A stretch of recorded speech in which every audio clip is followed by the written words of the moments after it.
All right, we are in Module 11, the Heirs of Rome. In this first section, we're going to talk about the Byzantines. Now, these lectures, this module is really going to cover what really happens after the Roman Empire falls in the West. And so, again, for this first one, we're going to focus on the Byzantines, which is between about 500 to 800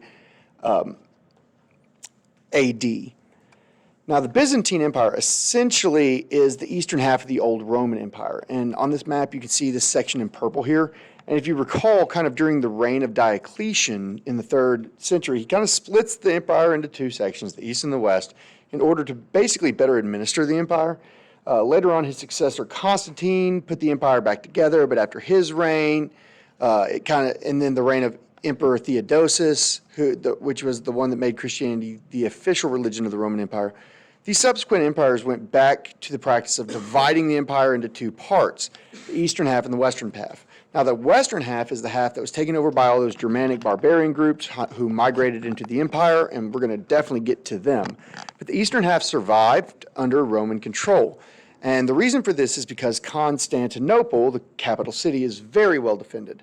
It sits on this kind of finger point, this little prominent point, and it's surrounded by a lot of water, which makes it easier to defend.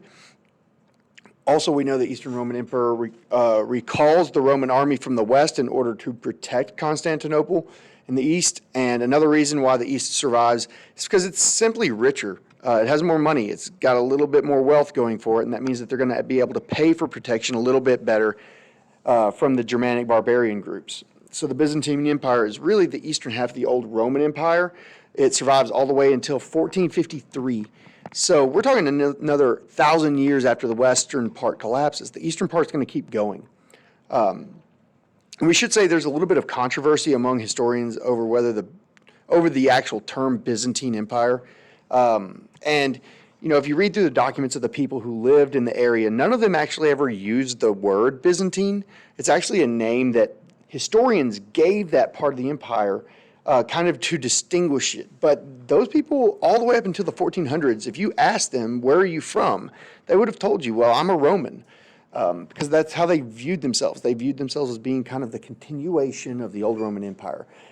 But for the purposes of this course, we're really going to just use the term Byzantine instead of Eastern Roman Empire, because, it's quicker and it suggests that we're talking only about the eastern half, which survives after the West has fallen. And you can call it the Eastern Roman Empire if you want, just don't do it anywhere around me. So most Byzantine emperors, including the Emperor Justinian, who ruled from 527 to 565, were very, very powerful. And he came from humble beginnings. His family was peasant stock, but he was educated in Constantinople. His uncle, who was a military commander, managed to become emperor. Justinian worked for his uncle, then his uncle dies. Justinian's able to take over. And not only was Justinian from a lower social background, but his wife was as well. And Theodora was her name, and she started life working as what we would probably call today an exotic dancer. So she kind of, used her body to make money and make a living. And so Justinian sees her one day, and she's doing these very, sexually suggestive dances, and he falls in love with her and marries her. And the books that could be filled with men who fell in love and married strippers. So both of them are kind of this rags to riches story. Now, this is low social standing or background that they come from would have an impact when it came to the biggest challenge that Justinian faced during his career, which is the Nika riots. So the Nika riots break out in 532. It's kind of this, interesting for those of you who are sports fans. They actually erupt at a sporting event. So in Constantinople, the big sporting event was chariot races, and there's 4 main teams, the Reds, the Whites, the Blues, and the Greens. And although the Blues and Greens were kind of like the biggest two, the other two fan bases and people would come to these sporting events and cheer for their team. But the sporting events were also a place where sometimes politics would get interconnected with sports. And we've seen that happen for sure, but this is exactly what happens in 532. So people are kind of frustrated with Justinian because he's embarked on this campaign of trying to improve the Byzantine Empire. But you're like, oh, well, that's not that bad. Yeah, but the problem is it takes all their money. So he's fighting wars, he's building stuff, he's raised taxes to fund these projects. And the people are pretty upset with this. And so they're also upset with how he's dispensing justice. And so at this chariot race in January of 532, the discontent kind of erupted into violence. The crowd, instead of chanting either greens or blues, depending on what side they were supported, started chanting Nika, Nika, which is the Greek word which means conquer, and they begin this big giant riot. The nobility, who's frustrated with Justinian because of his legal reforms and having reduced their power, and they don't like the high taxes, and this is an opportunity to try and replace the Emperor Justinian. Well, the riots rage on for about 5 days, and Justinian was just about ready to throw in the towel and leave and let himself be replaced when his wife stepped in, and she's like, Justinian, boo, you're not just going to step away. I mean, you can leave if you want to, but I'm staying here. And, she actually, and it's kind of rumored that she said something to the effect of, hey, purple's a good color to get buried in, right? So she's obviously wearing purple, the color of royalty. She's basically saying, I'd rather stay here and die than run like a coward. And so Justinian takes kind of this encouragement from his wife because, she's on top of it. And he decides to stay too, and he sends out his military commanders and uses a combination of diplomacy and military force. They suppress the riots, and just after that, Justinian will not face any other major threats to his rule. And so this kind of paves the way for him to continue on with his plans of reforming the law and rebuilding parts of Constantinople, including churches. And we'll talk about the Church of Hagia Sophia in just a moment. But also continue his wars to expand the empire. So Justinian's reforms are all tied to the same major goal, which is to restore the old Roman Empire. And Justinian really wants to return to the glory days of Rome, the days where people like Caesar Augustus are ruling. And so he wants to turn the clock back and go back to when Rome was super powerful and controlled the Mediterranean. We look at this in his reforms, and we'll see that they're all connected to this major goal. So the first thing he does to achieve this goal, he wants to expand territory to the old Roman Empire. He does this by having military campaigns in northern Africa against the Vandals. He's able to defeat the Vandals, take North Africa. Then he's fighting against the Goths and the Ostrogoths in Italy, and he's able to take that territory back. Now, these military campaigns are really costly. Thousands upon thousands of soldiers die. Furthermore, especially during the Italian campaign, there's a wave of plague that sweeps through the empire. It kills a bunch of people as well. So it's costly in terms of human life, but he's able to increase the size of the Byzantine Empire. Now, he's not able to take over the entire area of like modern-day Spain, and there's definitely areas of modern-day France he's not able to get into Britain either. And so it's not going to be the size, but he is expanding territory back to where, this dark orange is, and expanding to kind of bolster this and strengthen the cities. So he's going to make sure that trade is maintained during his rule, and these cities have large populations, which is helpful economically as well. He's going to provide military protection for the major cities like Constantinople, and he's going to restore the cities in major areas of commerce and government in his empire as well. Now, one of the ways that Justinian tries to restore this was through standardizing the law. It's probably the most important thing he does during his reign. In 543, he issues the Justinian Code. And what this does is it really cleans up the legal system. So there's a lot of contradictory laws that were taken out, and everything is going to be standardized by the Byzantines. And he's going to change this law code that's going to be used for another 900 years. And it's also going to become the law code that is the foundation of the legal systems in many European countries as well. So this law code is probably the most significant thing that he does and probably what he's best known for. Additionally, Justinian also tries to restore the old Roman Empire by emphasizing religious uniformity. Now, Justinian is a Christian, and he follows the principle of orthodoxy set down by various church councils, and he really sees himself as a protector of correct Christian belief. In fact, he takes on the title Beloved of Christ, showing his influence as protector and promoter of Christianity. He's also well known for building churches. The most famous church that he builds is the Hagia Sophia. You see a picture of that in the corner. If you travel to Constantinople or Istanbul, as it's known today, you can go to the Church of Hagia Sophia. And one of the things that you'll notice is that it is no longer a Christian church, because when Constantinople fell into the hands of the Muslims of the Ottoman Empire, they transformed the Hagia Sophia into an Islamic mosque. So that's what you see these Islamic symbols in there today. But the Muslims did preserve a lot of Christian religious artwork that was in the church.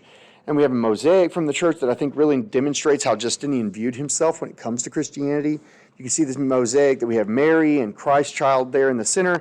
We have two kings, two emperors that are bringing him gifts. On one hand, we have the Emperor Constantine, who's bringing the gift of Constantinople to Jesus. And Constantine is also known as, kind of the first Christian emperor. So, and then we have a picture with him and Justinian, who is the second emperor in here. And he's saying that he's a Christian emperor just like Constantine, and his gift to the Christ child is the Church of the Hagia Sophia, or the Church of Holy Wisdom, if you prefer to say it in the English translation, not the Greek. What we see here is that through religion, Justinian is going to stamp out Christian heresies and false beliefs.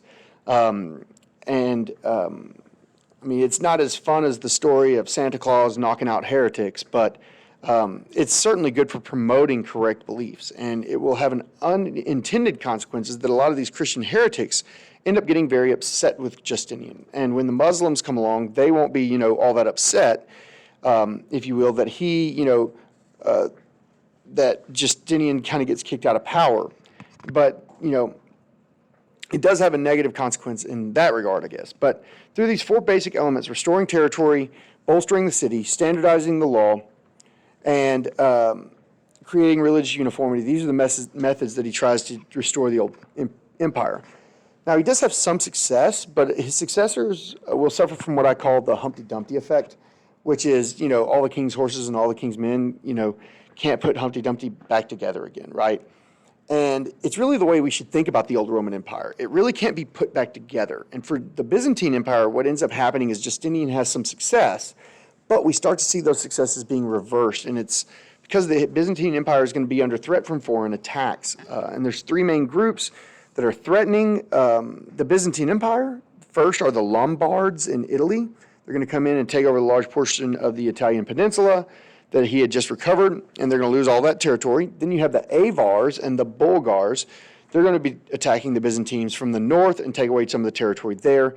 And then most significantly, the Islamic Empire in North Africa that Justinian had recovered from the Vandals, together with the territory here in the Middle East, is going to fall into the hands of the Islamic Empire by the time we get to the year 814. Now, the Byzantines, they do have some military technologies to help them preserve what they have left, namely Greek fire. Now, we don't know the formula to Greek fire. It's a very closely guarded secret. We do know that it was probably something similar to napalm in a way, which is pretty easy to make, actually. We think it was sprayed in flammable liquid, and it couldn't be put out by water, so it was very effective in naval battles. And so over time, we see that the empire continues to shrink and shrink and shrink until we get to 1453, when it's completely overwhelmed by the Ottoman Turks. So even though the Byzantine empires are not ultimately successful, they do leave behind some important legacies that will affect the story of Western civilization. For one thing, the Byzantines will preserve Greek and Roman knowledge during the Crusades from Western Europe, and when they get welcomed to the Byzantine Empire, Constantinople specifically, they encounter some of this new knowledge or old knowledge and transfer it back to Western European countries when they return. So that's very significant. The other thing that we see is that the divide is created between East and West, is that the divide in part because of language differences. In the East, most people are going to speak Greek, whereas in the West, if you're educated, you spoke Latin. And that would be the predominant educated language. And we'll see that there's cultural differences between the two. People in the East are oftentimes more educated. Even women have some access to education in the Byzantine Empire if they were upper class. So we also see the Byzantine becomes known for its skills in diplomacy, whereas the West, on the whole, people are less well educated. We do see a lot of people in the West are skilled in military arts, and that's really what people in the West are known for, is their military prowess. There's also some difference in terms of religious leadership. So both Western kingdoms and the Byzantine Empire are Christian, but the people in the East are going to look at the Patriarch of Constantinople as their religious leader. Patriarch is simply a name for meaning father, and it's the title of the Bishop of Constantinople takes to show his leadership over the Christians, whereas the people living in the western part of Europe are going to look for their spiritual leadership from the Pope or the Bishop of Rome. And again, Pope is simply a title that means father. So in both cases, we see two different bishops claiming to be the father of Christians. Eventually, that difference is going to lead to a church split that we won't get into until the High Middle Ages.